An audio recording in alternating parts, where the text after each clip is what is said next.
मतदान केंद्रावर जिल्हा प्रशासनाकडून करण्यात आलेल्या नियोजनावर राजकीय पक्षांच्या नेत्यांची नाराजी। कोरोनासारख्या महामारीच्या पार्श्वभूमीवर राज्यात प्रथमतः सार्वत्रिक निवडणुका होत असल्याने राज्याच्या निवडणुका आयोगाकडून महामारीचा प्रादुर्भाव रोखण्याच्या अनुषंगाने योग्य त्या सूचना जिल्हा निवडणूक अधिकारी तथा जिल्ह्याचे जिल्हाधिकारी यांच्याकडे देण्यात आले होते। त्या अनुषंगाने शहरातील 7 मतदारसंघात मतदान केंद्रावर कोरोनाचा प्रादुर्भाव रोखण्याकरिता आवश्यक त्या उपाययोजना करणे अपेक्षित होते, तशी काळजी घेतल्याचे दिसून आले नाही।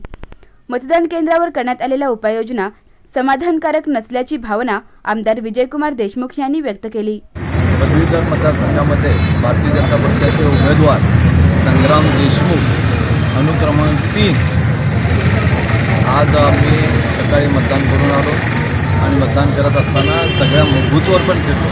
सगळ्या बूथवर चांगला प्रतिसाद, लोक उत्स्फूर्तपणे मतदान करत आहेत। मला असं वाटतं की लोकांना या राज्याची परिस्थिती, या केंद्राची केंद्र सरकार ज्यांनी कामं केलेली त्याची आणि या सगळ्या गोष्टीचं पदवीधर असल्यामुळं किंवा शिक्षक मतदारसंघाचं मतदान असल्यामुळे शिक्षकांना माहिती आहे। त्यामुळं या गेल्या वर्षभरात या राज्यामध्ये जे आघाडी सरकार आहे, विकास आघाडी सरकार, तो विकास होऊन भकास झालेला आहे। त्यामुळं मला आज पदवीधर मतदारसंघ व शिक्षक मतदारसंघामध्ये पदवीधर मतदारसंघ संग्राम देशमुख यांना व तसंच शिक्षक मतदारसंघामध्ये पवार सर यांना मतदान करतो। बूथवर बघितलं असताना ज्या प्रकारे ज्या बूथवर व्यवस्था असायला पाहिजे त्याप्रमाणे नाही आहे। निवडणूक ज्या आपण बघितलं ज्या अधिकाऱ्यांनी, आता मी सेंट जॉर्जमध्ये नसताना आज बूथवरपासून ते सगळीकडे गर्दी दिसत होतं।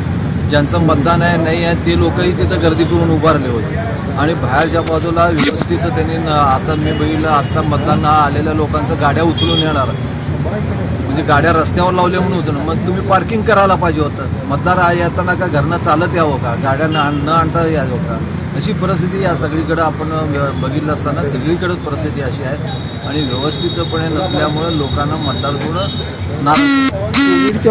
मतदान केंद्रावर करण्यात आलेल्या उपाययोजना या नुसत्याच देखाव्यासारख्या भासतात, असं म्हणत मार्क्सवादी कम्युनिस्ट पक्ष आणि राष्ट्रवादी काँग्रेस पक्षाच्या नेत्यांनी जिल्हा प्रशासनावर नाराजी व्यक्त केली।